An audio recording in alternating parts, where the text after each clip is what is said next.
Hello everyone, welcome back to my channel. आज है 24 अगस्त और आज हम लोग पूरे 1 वीक से बनने वाले करंट अफेयर्स के सभी इंपॉर्टेंट क्वेश्चंस का रिवीजन करेंगे। सभी क्वेश्चंस को हम लोग एमसीक्यूज रूप में देखेंगे और साथ ही सभी को डिटेल में भी डिस्कस करेंगे और फिर अंत में कुछ अन्य महत्वपूर्ण सवालों को वन लाइनर के तौर पर भी देखेंगे। तो चलिए स्टार्ट करते हैं आज का सेशन। तो आज का पहला सवाल है, ऑनलाइन गेमिंग बिल 2025 के अनुसार वित्तीय लेन देन में शामिल होने पर कितने वर्ष की सजा का प्रावधान किया गया है? तो आंसर हो जाएगा ऑप्शन सी, 3 वर्ष।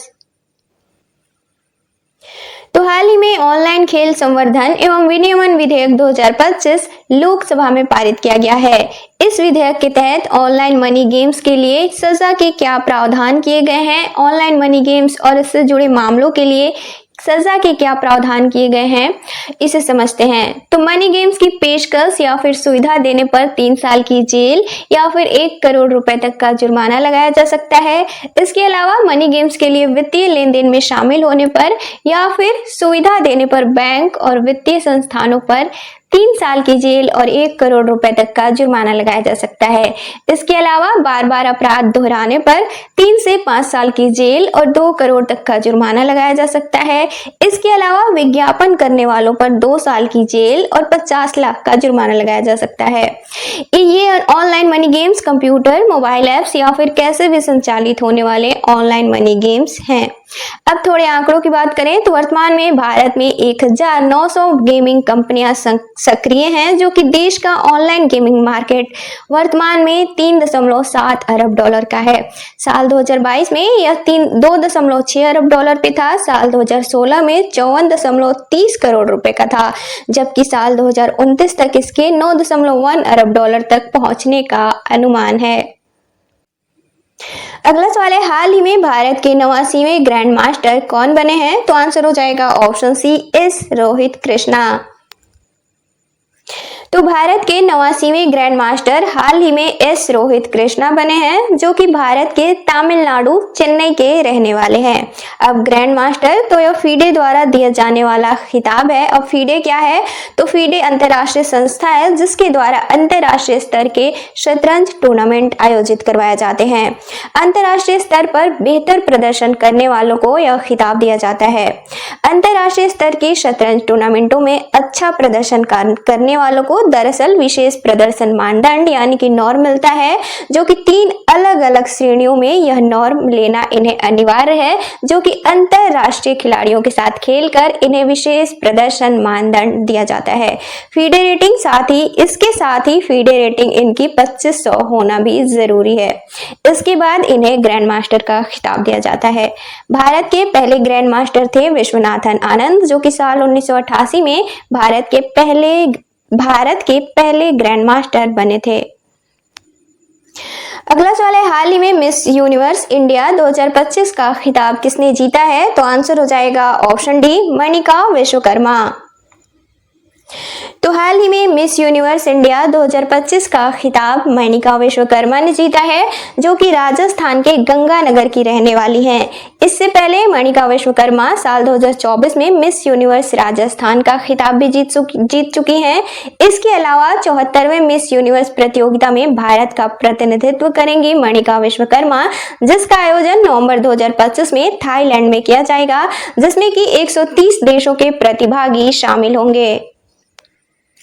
अगला सवाल है, हाल ही में केंद्रीय स्वास्थ्य मंत्रालय द्वारा जारी भारत के पहले राज्य स्वास्थ्य नियामक उत्कृष्टता सूचकांक निम्न में कौन सा है? तो आंसर हो जाएगा ऑप्शन बी, श्रेष्ठ। तो हाल ही में केंद्रीय स्वास्थ्य मंत्रालय द्वारा भारत का पहला राज्य स्वास्थ्य नियामक उत्कृष्टता सूचकांक यानी श्रेष्ठ को लॉन्च किया गया है। श्रेष्ठ तो state health regulatory excellence index राज्य स्वास्थ्य नियामक उत्कृष्टता सूचकांक भारत का पहला राष्ट्रीय राज्य स्तरीय स्वास्थ्य नियामक उत्कृष्टता सूचकांक है।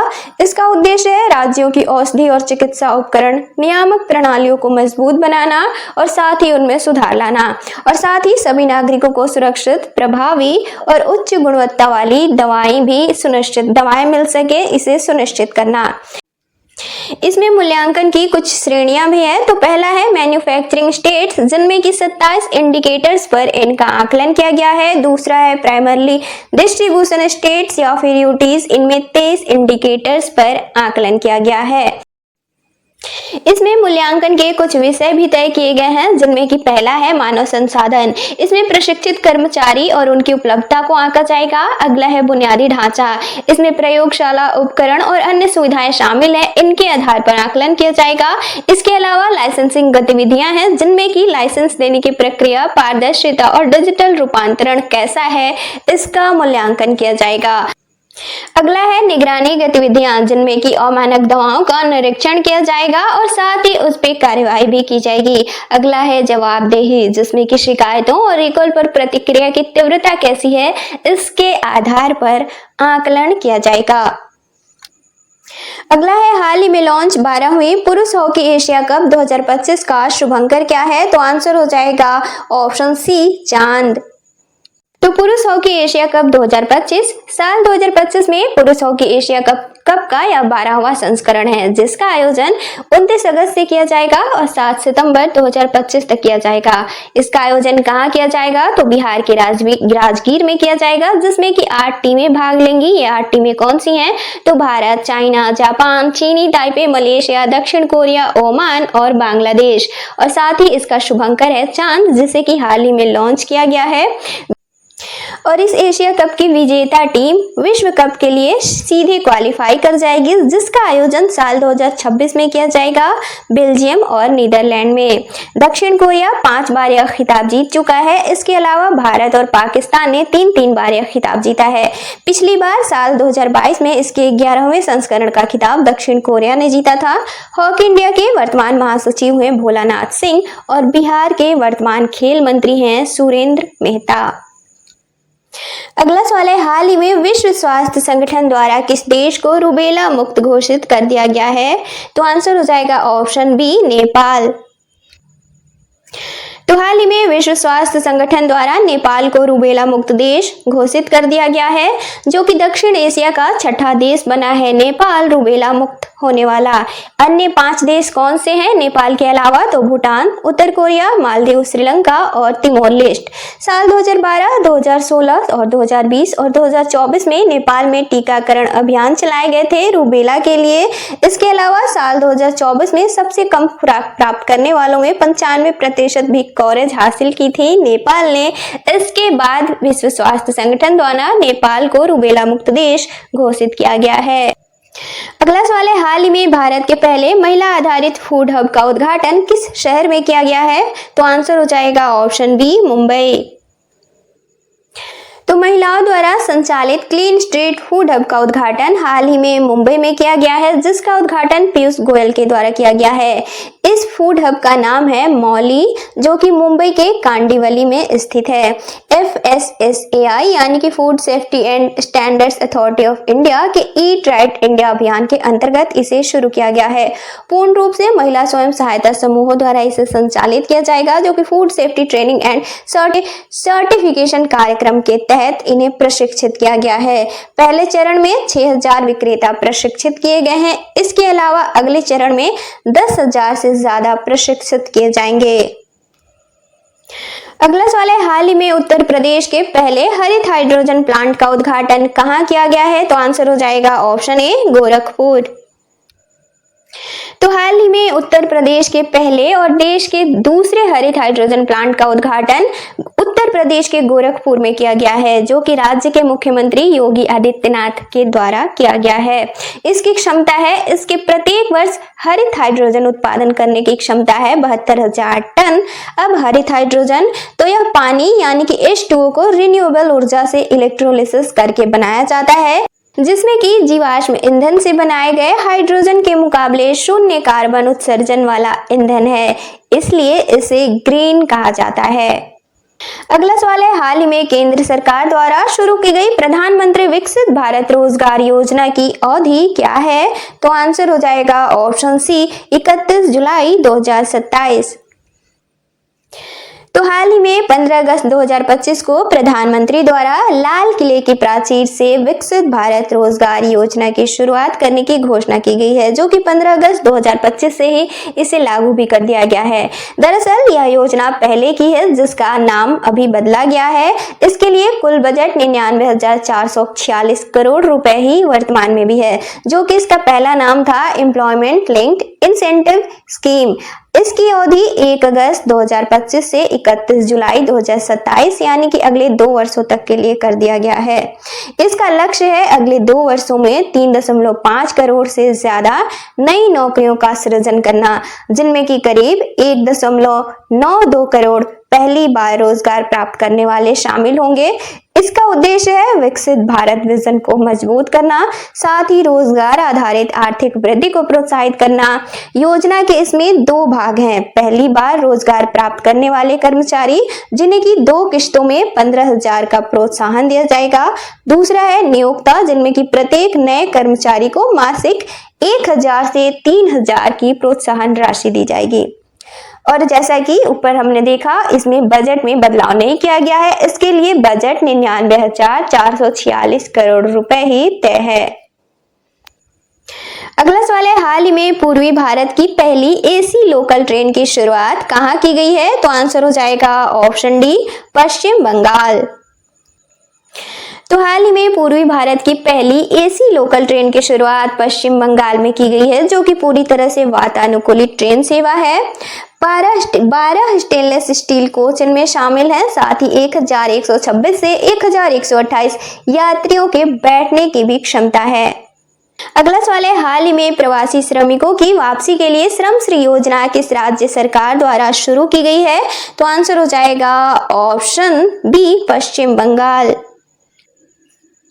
तो हाल ही में पश्चिम बंगाल सरकार द्वारा श्रम श्री योजना की शुरुआत की गई है। इसका उद्देश्य है प्रवासी श्रमिकों की वापसी और पुनर्वास तथा उनकी सामाजिक सुरक्षा को सुनिश्चित करना। इस योजना के तहत 5,000 यात्रा और पुनर्वास सहायता के तौर पर इन्हें दी जाएगी। साथ ही 5,000 प्रत्येक महीने की आर्थिक सहायता दी जाएगी, जो कि अधिकतम 1 वर्ष या फिर रोजगार मिलने तक इन्हें दी जाएगी। साथ ही इन प्रवासी श्रमिकों को खाद्य सहायता भी दी जाएगी। इसके अलावा स्वास्थ्य सुरक्षा कार्ड भी इन्हें मुहैया कराया जाएगा, जिसके तहत इनका इलाज मुफ्त में किया जाएगा। इसके अलावा शिक्षा की सुविधा भी दी जाएगी, मतलब इन प्रवासी मजदूरों के बच्चों का राज्य के विद्यालयों में नामांकन सुनिश्चित किया जाएगा, ताकि इन बच्चों की पढ़ाई बाधित न हो। इसके अलावा जिन श्रमिकों के पास आवास उपलब्ध नहीं होगा, उन्हें सामुदायिक केंद्रों में रहने की सुविधा भी दी जाए। साथ ही इन श्रमिकों के कौशल विकास का आकलन किया जाएगा और उत्कर्ष बांग्ला योजना के तहत इन्हें प्रशिक्षित भी किया जाएगा। अब तक राज्य में कुल 10,000 श्रमिक और उनके परिवार इस योजना के तहत सहायता प्राप्त कर चुके हैं। अगला सवाल है, हाल ही में जुलाई 2025 के लिए आईसीसी महिला प्लेयर ऑफ द मंथ कौन चुनी गई हैं? तो आंसर हो जाएगा ऑप्शन बी, सोफिया डंकले। तो हाल ही में आईसीसी द्वारा प्लेयर ऑफ द मंथ की घोषणा की गई है, जिसमें कि जुलाई 2025 के लिए प्लेयर ऑफ द मंथ चुनी गई हैं महिला क्रिकेट में सोफिया डंकले, जो कि इंग्लैंड के हैं और पहली बार इन्होंने यह अवार्ड जीता है। इसके अलावा पुरुष वर्ग में भारत के शुभमन गिल बने हैं जुलाई महीने के लिए पुरुष प्लेयर ऑफ द मंथ। इससे पहले शुभमन गिल साल 2025 में फरवरी मंथ के लिए भी प्लेयर ऑफ द मंथ चुने गए थे। अगला सवाल है, भारत के दूसरे सबसे बड़े क्रिकेट स्टेडियम का निर्माण कहां किया जाएगा? तो आंसर हो जाएगा ऑप्शन सी, बैंगलोर। तो भारत के दूसरे सबसे बड़े क्रिकेट स्टेडियम का निर्माण कर्नाटका के बैंगलोर में किया जाएगा, जो कि 100 एकड़ भूमि क्षेत्र में फैला होगा। इसकी क्षमता कितनी होगी? तो 80,000 सीटें इसमें उपलब्ध होंगी। इस पे लागत कितनी आएगी? तो 1,650 करोड़ रुपए, जो कि कर्नाटका हाउसिंग बोर्ड द्वारा वहन किया जाएगा। भारत का सबसे बड़ा क्रिकेट स्टेडियम है नरेंद्र मोदी स्टेडियम, जो कि गुजरात के अहमदाबाद में स्थित है। इसकी क्षमता है 1,32,000 सीटों की। अगला सवाल है, हाल ही में PFA player of the year पुरस्कार जीतने वाले मोहम्मद सलाह किस देश से संबंधित हैं? तो आंसर हो जाएगा ऑप्शन सी, मिस्र। तो PFA men's player of the year हाल ही में चुने गए हैं मोहम्मद सलाह, जो कि मिस्र के हैं, और इन्हें 2024-25 के लिए प्लेयर ऑफ द ईयर चुना गया है। यह पुरस्कार 3 बार जीतने वाले दुनिया के पहले खिलाड़ी बने हैं मोहम्मद सलाह। इससे पहले इन्होंने 2017-18 और 21-22 में भी यह सम्मान दिया जा चुका है। इसके अलावा इन्हें गोल्डन बूट और play maker of the season से भी सम्मानित किया गया, जो कि सभी अवार्ड एक सीजन में जीतने वाले दुनिया के पहले खिलाड़ी भी बने हैं। इनका क्लब है लिवरपूल। अब महिला वर्ग में यानी कि PFA women player of the year चुनी गई है मैरियोना कार्डेंटी, जो कि इनका क्लब है मैनचेस्टर यूनाइटेड। अब यह अवार्ड है क्या? तो दरअसल यह वार्षिक पुरस्कार है जो कि प्रोफेशनल फुटबॉलर्स एसोसिएशन यानी कि पीएफए के सदस्यों द्वारा वोटिंग के तहत चुना जाता है। इस अवार्ड के लिए खिलाड़ी चुने जाते हैं। अब पीएफए पुरस्कार है क्या, थोड़ा सा इसे समझते हैं। तो यह इंग्लैंड और वेल्स के प्रोफेशनल फुटबॉल खिलाड़ियों की एक यूनियन है, जिसकी स्थापना साल 1907 में की गई थी। ब्रिटेन में फुटबॉल के क्षेत्र में दिया जाने वाला व्यक्तिगत पुरस्कार है, जिसे कि प्रोफेशनल फुटबॉलर्स एसोसिएशन द्वारा हर साल दिया जाता है। इंग्लिश फुटबॉल लीगों में बेहतरीन प्रदर्शन करने वाले खिलाड़ियों को यह अवार्ड दिया जाता है। अगला सवाल है, अग्नि 5 बैलिस्टिक मिसाइल का सफल प्रक्षेपण कहां से किया गया है हाल ही में? तो आंसर हो जाएगा ऑप्शन ए ओडिशा।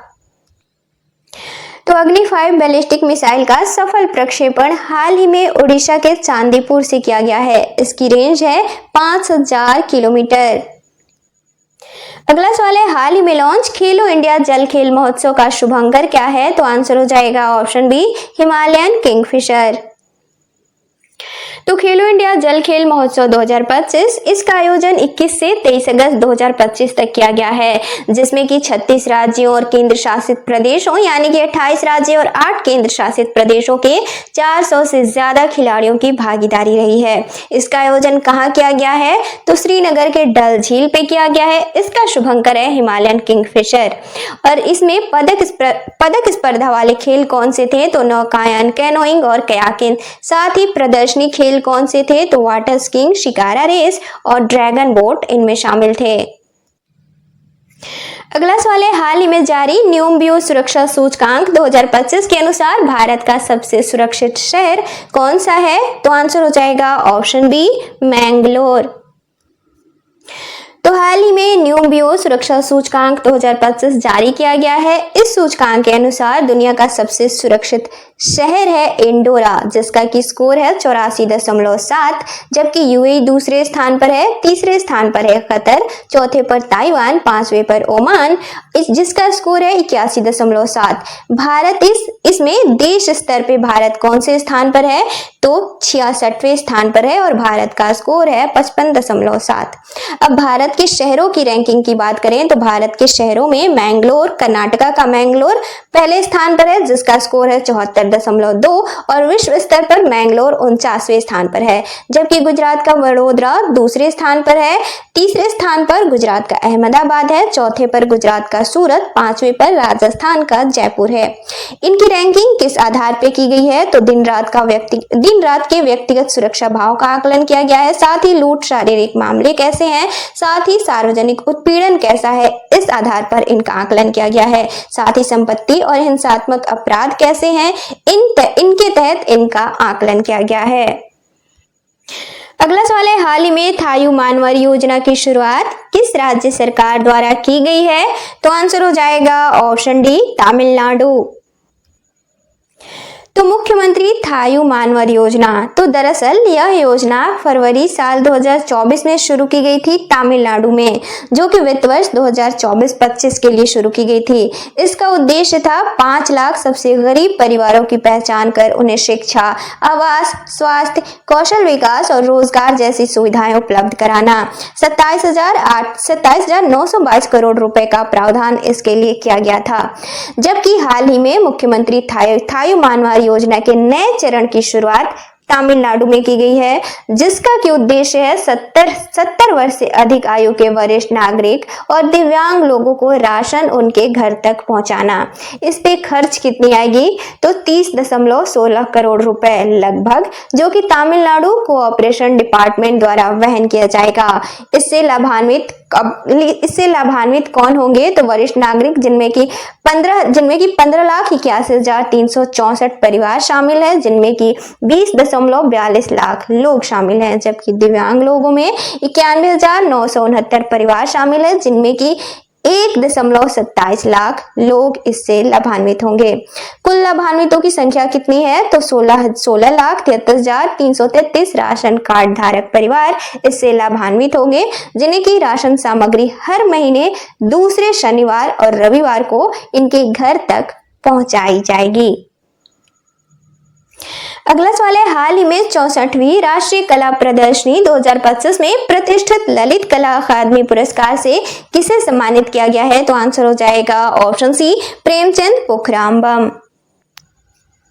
तो 64वीं राष्ट्रीय कला प्रदर्शनी 2025 का आयोजन हाल ही में नई दिल्ली में किया गया है, जिसमें कि मुख्य अतिथि थे गजेंद्र सिंह शेखावत, जो कि वर्तमान में केंद्रीय संस्कृति एवं पर्यटन मंत्री हैं। ललित कला अकादमी पुरस्कार इस दौरान कचिंग मणिपुर के प्रेमचंद पोखरामबम को दिया गया, जो कि मूर्तिकार हैं। इन्हें इनकी लकड़ी की शिल्पकृति मेड मी चेंज के लिए इन्हें सम्मानित किया गया।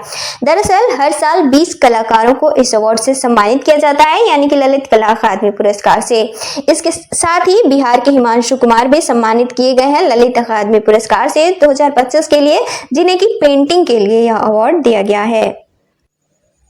अब ललित कला अकादमी पुरस्कार तो यह कला के क्षेत्र में दिया जाने वाला प्रतिष्ठित राष्ट्रीय सम्मान है, जिसकी स्थापना साल 1954 में भारत सरकार और संस्कृति मंत्रालय द्वारा की गई थी। इसका अन्य नाम है नेशनल अवार्ड फॉर आर्ट या फिर राष्ट्रीय ललित कला पुरस्कार। यह ऐसे लोगों को दिया जाता है जो कि भारत के नागरिक हो, साथ ही चित्रकला, मूर्तिकला, ग्राफिक आर्ट, मिक्स मीडिया और फोटोग्राफी के कलाकार हों। इन्हें सम्मान के तौर पर 1 लाख रुपए, सम्मान पत्र, मेडल, राष्ट्रीय प्रदर्शनी में इनकी कलाकृतियों को प्रदर्शन और बिकने के लिए भी साथ ही इन्हें मौका दिया जाता है। इसका मुख्यालय नई दिल्ली में स्थित है। अगला सवाल है, हाल ही में एशियाई शूटिंग चैंपियनशिप में महिला की 10 मीटर एयर पिस्टल वर्ग में मनु भाकर ने कौन सा पदक जीता है? तो आंसर हो जाएगा ऑप्शन सी, कांस्य पदक। तो एशियाई शूटिंग चैंपियनशिप 2025 साल 2025 में यह इसका 16वां संस्करण है, जिसका आयोजन कजाकिस्तान के शिमकेंट में किया गया है। इसमें 10 मीटर एयर पिस्टल महिला वर्ग इवेंट में स्वर्ण पदक जीता है चाइना की खियानमेन मा ने, जबकि रजत पदक जीता है कोरिया की यंग जी इन ने, जबकि कांस्य पदक जीता है भारत की मनु भाकर ने। अब एशियाई शूटिंग चैंपियनशिप और भारत, तो इसमें पुरुष स्कीट वर्ग में अनंतजीत सिंह नारूका ने स्वर्ण पदक जीता है, जबकि महिला 10 metre air pistol team event में भारत ने कांस्य पदक जीता है। और इस टीम में कौन शामिल थे? तो मनु भाकर, सुरुचिंदर सिंह और पलक गुलिया, जबकि इस टीम इवेंट में स्वर्ण पदक जीता है चाइना ने, जबकि रजत पदक जीता है दक्षिण कोरिया ने। और पुरुष 10 metre air pistol team event की बात करें तो इसमें भारत ने रजत पदक जीता है। इस टीम में कौन शामिल थे? तो अनमोल जैन शामिल थे, साथ ही आदित्य मालरा और सौरभ चौधरी शामिल थे। इस टीम इवेंट में यानी कि पुरुष 10 metre air pistol team event में स्वर्ण जीता है चाइना ने, जबकि कांस्य जीता है ईरान ने। मिश्रित टीम 10 मीटर एयर पिस्टल वर्ग में सौरभ चौधरी और सुरुचिंदर सिंह ने कांस्य पदक जीता है भारत के लिए। अगला सवाल है, हाल ही में रेल पटरियों के बीच पोर्टेबल सौर पैनल लगाने वाला देश का पहला राज्य कौन सा बना है? तो आंसर हो जाएगा ऑप्शन ए, उत्तर प्रदेश। तो भारत में पहली बार पोर्टेबल सौर पैनल सिस्टम वाराणसी उत्तर प्रदेश के बनारस लोकोमोटिव वर्क्स में रेलवे पटरियों के बीच स्थापित किया गया है, जिसकी लंबाई है 70 मीटर। इसकी क्षमता है 15 किलोवाट। इसके अलावा प्रतिदिन प्रति किलोमीटर इसके ऊर्जा उत्पादन की क्षमता है 880 यूनिट। साथ ही वार्षिक स्तर पे इसका उत्पादन है 3.21 लाख यूनिट प्रति किलोमीटर। अगला सवाल है, संयुक्त राष्ट्र महासभा के 80वें सत्र में किस देश द्वारा फिलिस्तीन को औपचारिक रूप से मान्यता देने की घोषणा की गई है? तो आंसर हो जाएगा ऑप्शन सी, ऑस्ट्रेलिया। तो संयुक्त राष्ट्र महासभा के 80वें सत्र के लिए हाल ही में ऑस्ट्रेलिया द्वारा फिलिस्तीन को औपचारिक तरीके से मान्यता दी गई है, जो कि ऑस्ट्रेलिया के प्रधानमंत्री एंथनी अल्बनीज और विदेश मंत्री पेनी विंग द्वारा इसकी घोषणा की गई है।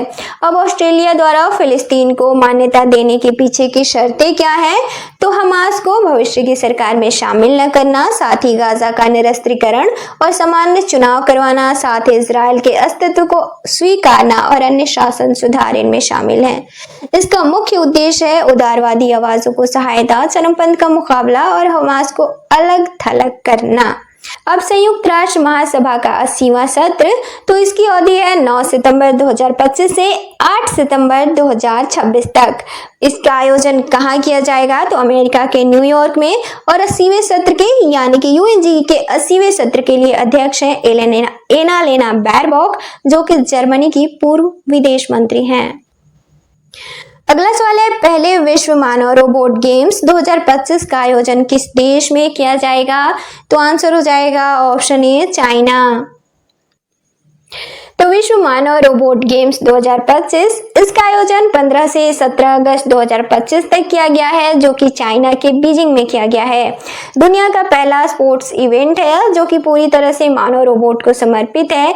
इसमें टीमें शामिल थी 280, जो कि 16 देशों से थी, और 500 से ज्यादा इसमें रोबोट शामिल थे।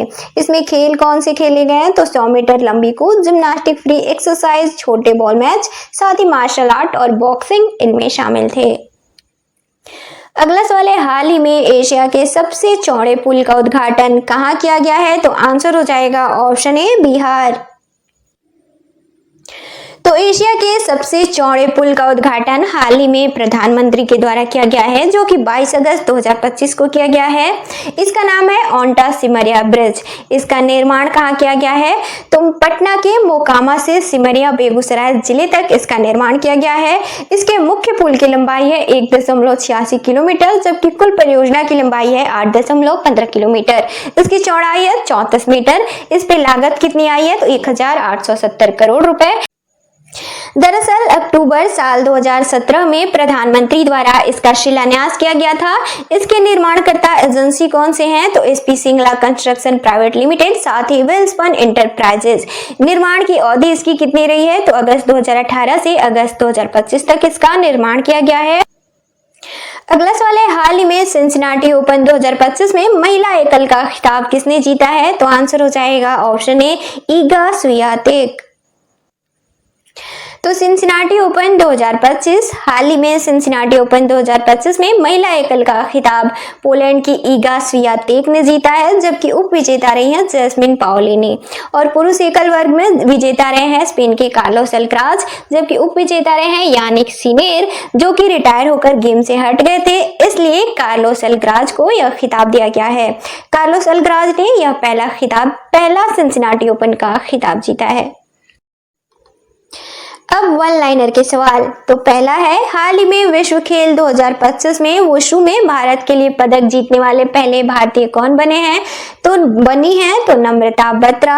अगला है, हाल ही में वेस्पेस का निधन हो गया है, किस खेल से संबंधित है? तो पूर्व भारतीय हॉकी खिलाड़ी हैं। अगला है, हाल ही में किस राज्य सरकार द्वारा आधिकारिक संचार में हरिजन शब्द के प्रयोग पर प्रतिबंध लगा दिया गया है? तो ओडिशा सरकार द्वारा।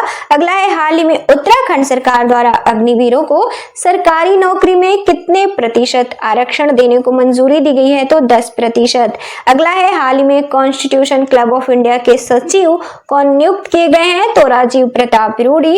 अगला है, हाल ही में आईसीआईसीआई बैंक द्वारा नए बचत खातों के लिए न्यूनतम मासिक औसत शेष 50,000 रुपए से घटाकर कितनी कर दी गई है? तो 15,000। अगला है, हाल ही में जूनियर अंडर 15 राष्ट्रीय मुक्केबाजी चैंपियनशिप का खिताब किसने जीता है? तो हरियाणा ने, जो कि बालक और बालिका दोनों वर्ग में हरियाणा ने यह खिताब जीता है। अगला है, हाल ही में किस राज्य सरकार द्वारा टाटोटू नामक जल विद्युत परियोजना को मंजूरी दी गई है? तो अरुणाचल सरकार द्वारा, जो कि शियोमी नदी पर शियोमी जिले में स्थित होगा और इसकी क्षमता है 700 मेगावाट की। इस पे लागत कितनी आई है? तो 8.15 हजार करोड़ रुपए। अगला सवाल है, हाल ही में स्वास्थ्य वैज्ञानिकों की अगली पीढ़ी को प्रेरित करने के लिए शाइन नामक कार्यक्रम किसके द्वारा शुरू की गई है? तो भारतीय चिकित्सा अनुसंधान परिषद यानी कि ICMR द्वारा। अगला है, एल गणेशन किस राज्य के पूर्व राज्यपाल थे जिनका हाल ही में निधन हो गया है? तो नागालैंड के। अगला है, हाल ही में मानवयुक्त चंद्र लैंडर लानियो का पहला परीक्षण किस देश में किया गया है? तो चाइना में। अगला है, अजय कुमार भल्ला किस राज्य के राज्यपाल हैं जिन्हें नागालैंड का अतिरिक्त प्रभार सौंपा गया है? तो मणिपुर के।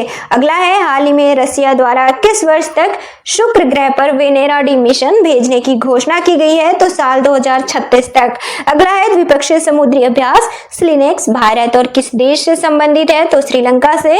इसका आयोजन हाल ही में 14 से 18 अगस्त 2025 तक किया गया है जो कि श्रीलंका के कोलंबो में किया गया है। अगला है, बॉब सिम्पसन किस देश के पूर्व क्रिकेटर थे जिनका हाल ही में निधन हो गया है? तो ऑस्ट्रेलिया के। अगला है, कौन सा देश जलवायु परिवर्तन के कारण विश्व की पहली नियोजित पलायन योजना के तहत अपनी जनसंख्या को स्थानांतरित कर रहा है? तो तुवालू।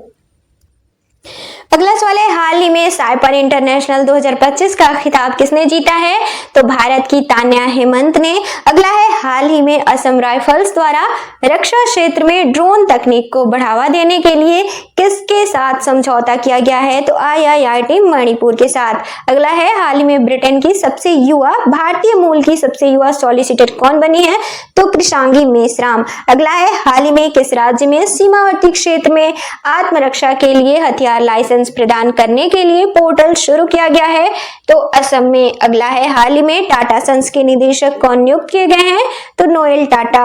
अगला है, हाल ही में किस राज्य में स्थित जलालाबाद का नाम बदलकर परशुरामपुरी कर दिया गया है? तो उत्तर प्रदेश में। अगला है, हाल ही में किस राज्य में सबसे पहले ग्राम सभाओं की कार्यप्रणाली को सशक्त और आधुनिक बनाने के लिए AI टूल सभासार को लागू किया गया है? तो त्रिपुरा में। अगला है, हाल ही में भारतीय सेना द्वारा कहां ऑपरेशन सद्भावना के तहत आरोग्यम स्वास्थ्य केंद्र का उद्घाटन किया गया है? तो अरुणाचल प्रदेश के तवांग में। अगला सवाल है, हाल ही में किस बैंक द्वारा अग्निवीरों के लिए बिना किसी गारंटी के 4 लाख रुपए का ऋण देने की घोषणा की गई है? तो भारतीय स्टेट बैंक यानी कि SBI के द्वारा। अगला है, हुरुन इंडिया 2025 के अनुसार भारत का सबसे मूल्यवान पारिवारिक व्यवसाय कौन सा बना है? तो रिलायंस इंडस्ट्रीज।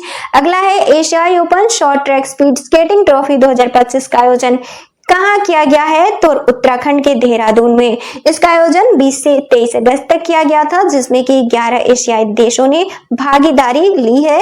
इसके अलावा इसमें 240 स्केटर शामिल थे। इसके अलावा भारतीय दल में 90 स्केटर्स शामिल थे। अगला और आज के सेशन का लास्ट क्वेश्चन है, हाल ही में भारतीय रिजर्व बैंक से यूनिवर्सल बैंकिंग लाइसेंस प्राप्त करने वाला पहला स्मॉल फाइनेंस बैंक कौन सा बना है? तो AU स्मॉल फाइनेंस बैंक।